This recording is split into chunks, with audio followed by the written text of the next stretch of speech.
पिछले लेक्चर में हमने बात की थी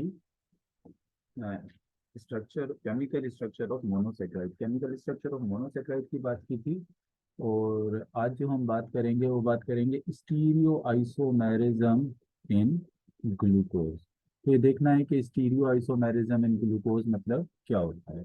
अब आपको आइसोमेरिज्म तो पता है, स्ट्रक्चरल आइसोमेरिज्म आपको पता है कि जिसमें मोलिकुलर फार्मूला सेम होता है, लेकिन किस चीज का फर्क होता है, स्ट्रक्चर का फर्क होता है, जिसको आप कहते हो स्ट्रक्चरल आइसोमर। जैसे ग्लूकोज और फ्रक्टोज एक दूसरे के क्या है, स्ट्रक्चरल आइसोमर है।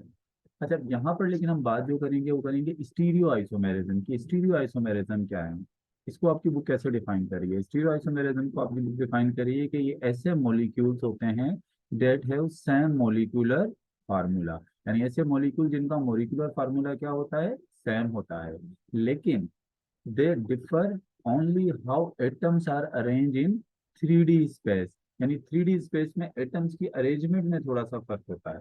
मॉलिक्यूलर फार्मूला सेम होता है, नॉर्मली स्ट्रक्चर भी सेम होती है, यानी बॉन्ड्स भी सेम बने हुए होते हैं, लेकिन उसमें थोड़ा सा एटम्स की अरेंजमेंट में, यानी 3D स्पेस में, 3D स्पेस समझे तो ऊपर नीचे आगे पीछे से अगर आप उसको पूरा देखोगे 3D व्यू में, तो उसमें एटम्स की अरेंजमेंट में क्या होता है, थोड़ा फर्क होता है। इसमें स्टीरियो आइसोमर। अच्छा, इधर देखें, मैं एग्जांपल एक आपको देता हूँ। यहाँ पर मैं एक सबसे पहले स्ट्रक्चर फार्मूला लिख देता हूँ। किसका स्ट्रक्चर फार्मूला मैं यहाँ लिख देता हूँ, सिस टू ब्यूटीन का एक स्ट्रक्चर फार्मूला लिख रहा हूँ। CH3 यहाँ पर हो गया, यहाँ पर H हो गया, यहाँ पर भी CH3 हो गया, और यहाँ पर ये H हो गया। ये मैंने किसका स्ट्रक्चर फार्मूला लिखा है, सिस टू ब्यूटीन का लिख दिया ये मैंने स्ट्रक्चर फार्मूला। इसके साथ ही नीचे मैं लिख देता हूँ इसका एक स्टीरियो आइसोमर का स्ट्रक्चर यहाँ पर बना देता हूँ। जैसे यहाँ पर भी CH3 आ गया, यहाँ पर H आ गया, यहाँ पर H आ गया, और यहाँ पर CH3 आ गया, और इसको मैं कह रहा हूँ ट्रांस टू ब्यूटीन। अब ये आप देखें, दोनों एक दूसरे के क्या हैं, ये दोनों एक दूसरे के जो है वो स्टीरियो आइसोमर हैं, दोनों एक दूसरे के। क्योंकि दोनों का अगर आप मोलिकुलर फार्मूला देखो तो सेम है, इसमें भी C4H8 है और इसमें भी C4H8 है, यानी मोलिकुलर फार्मूला सेम हो गया। स्ट्रक्चर भी देखें तो सेम है, यानी बॉन्डिंग पैटर्न जो है वो सेम ही है। लेकिन फर्क सिर्फ इतना है कि यहाँ पर इस जगह पर अगर आप देखें तो इस वाले कार्बन के साथ यहाँ पर CH3 ऊपर आ रहा है, तो यहाँ पर CH3 कहाँ आ रहा है, नीचे आ रहा है। यानी अगर आप इसका 3D व्यू देखेंगे तो इसमें ये CH और H की अरेंजमेंट में जो है वो क्या है, फर्क है। तो वैसे मॉलिक्यूलर फार्मूला सेम है, लेकिन 3D व्यू में इसकी अरेंजमेंट का फर्क है, तो इस वजह से ऐसे मॉलिक्यूल्स को हम क्या कहेंगे, ये एक दूसरे के स्टीरियो आइसोमर हैं। और ये जो बनने का प्रोसेस है इसको हम कहेंगे स्टीरियो आइसोमेरिज्म। अब स्टीरियो आइसोमेरिज्म की डिफरेंट टाइप्स होती हैं, लेकिन आपकी बुक में जो स्टीरियो आइसोमेरिज्म की टाइप भी है वो है एनेंशियोमर। इसके बारे में बात कर रहा है एनेंशियोमर। तो एनेंशियोमर क्या है, ये बेसिकली स्टीरियो आइसोमर्स की एक टाइप है, जिसमें molecule are non superimposed and mirror image. यानी मोलिक्यूल जो होते हैं, जैसे दो मोलिक्यूल हैं, डी ग्लूकोज और ये एल ग्लूकोज, ये दोनों एक दूसरे के एनेंशियोमर हैं। और एनेंशियोमर किसकी टाइप है, स्टीरियो आइसोमर की टाइप है। तो ये दोनों एक दूसरे के मिरर इमेज हैं, दोनों एक दूसरे के क्या हैं, मिरर इमेज हैं, लेकिन नॉन सुपर इम्पोज हैं। अब इसकी डी ग्लूकोज और एल ग्लूकोज की चैन स्ट्रक्चर मैं आपको दिखाता हूँ। मिसाल के तौर पे अगर मैं इसी जो मैंने आपको एग्जांपल दिए सिस टू ब्यूटीन और ट्रांस ब्यूटीन, इसमें को अगर मैं इसको इसके ऊपर रखूंगा, इसको इस पे इम्पोज करूं, तो CH3 के ऊपर CH3 आ जाएगा, H के ऊपर H आ जाएगा। लेकिन यहाँ पर अगर मैं देखूंगा तो CH3 के ऊपर H आ रहा है, और यहाँ पर H के ऊपर क्या आ रहा है, CH3 आ रहा है। मतलब ये एक दूसरे के ऊपर एक सुपर इम्पोज नहीं हो सकते। ऐसे है, मोलिकुलर फार्मूला सेम है स्ट्रक्चर में भी, लेकिन एटम्स के अरेंज डिफरेंट अरेंज होने की वजह से एक दूसरे के ऊपर सुपर इम्पोज नहीं हो सकते। चलें इसकी एग्जांपल, जो असल एक्चुअल जो एग्जांपल आपकी बुक में दी हुई है, डी ग्लूकोज एल ग्लूकोज, इसी से जो है वो तो मैं आपको जो है ये समझाता हूँ। तो चलें यहाँ पर इसका इमेज में यहाँ पर आपके साथ शेयर कर लेता हूँ।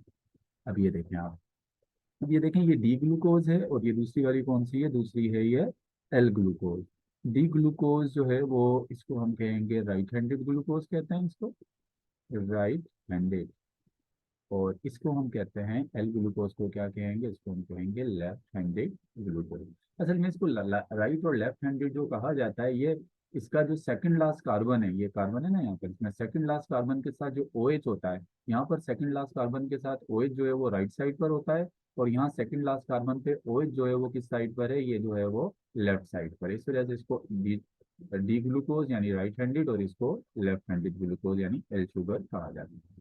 अब अगर आप देखें तो ये एक दूसरे के मिरर इमेज है, ये एक दूसरे के क्या है, मिरर इमेज है। मिरर इमेज का मतलब देखें, यहाँ पर OH है तो यहाँ पर भी आपको मिरर इमेज में यहाँ पर OH नजर आ रहा है, यहाँ H है तो यहाँ पर भी H है, यहाँ पर OH है तो यहाँ OH है, यहाँ पर भी OH है, यहाँ भी CH2OH है, यहाँ पर भी CH2OH है। मतलब ये दोनों एक दूसरे के क्या है, मिरर इमेज है। और कैसे मिरर इमेज बने, क्योंकि वो अरेंजमेंट जो इसके राइट साइड पर है, वही अरेंजमेंट इसके किस साइड पर हो गई है, लेफ्ट साइड पर, जिसकी वजह से एक दूसरे के क्या बन गए, मिरर इमेज बन गए। लेकिन हैं तो एक दूसरे के मिरर इमेज, लेकिन अगर आप इसको सुपर इम्पोज करोगे, मैं इसको इसके ऊपर रखूं अगर, तो CHO तो इसके ऊपर आ जाएगा, लेकिन बाकी जो होंगे वो इसके ऊपर बिल्कुल सुपर इम्पोज नहीं होंगे, यानी HOH यहाँ पर जो है वो OH आ जाएगा, जबकि यहाँ H है और यहाँ H आ जाएगा, सुपर इम्पोज नहीं हो रहा। तो ये बाकी देखोगे तो सुपर इम्पोज नहीं होते हैं। तो इसको हम क्या कहेंगे, ऐसे स्टीरियो आइसोमर्स को हम क्या कहते हैं, इनको हम कहते हैं इनेंशियोमर। इनेंशियोमर के हवाले से 2 पॉइंट याद रखिएगा कि ये एक दूसरे के मिरर इमेज होते हैं, लेकिन दूसरी चीज क्या है, ये नॉन सुपर इम्पोज होते हैं, यानी इनको अगर एक दूसरे के ऊपर रख दो तो ये सुपर इम्पोज नहीं होते। और इसकी एग्जाम्पल याद रखिएगा, एल ग्लूकोज और ये डी ग्लूकोज दोनों एक दूसरे के क्या है, इनेंशियोमर है। तो यहाँ पर एनेंशियोमर के हवाले से यही बात आपकी बुक भी कह रही है कि this means that the molecules are mirror image, यानी दोनों मॉलिक्यूल मिरर इमेज हैं, but they cannot be place on top of one another, लेकिन आप इसको एक दूसरे के ऊपर टॉप पर रख नहीं सकते, बिल्कुल इम्पोज नहीं होंगे और द सेम मॉलिक्यूल में।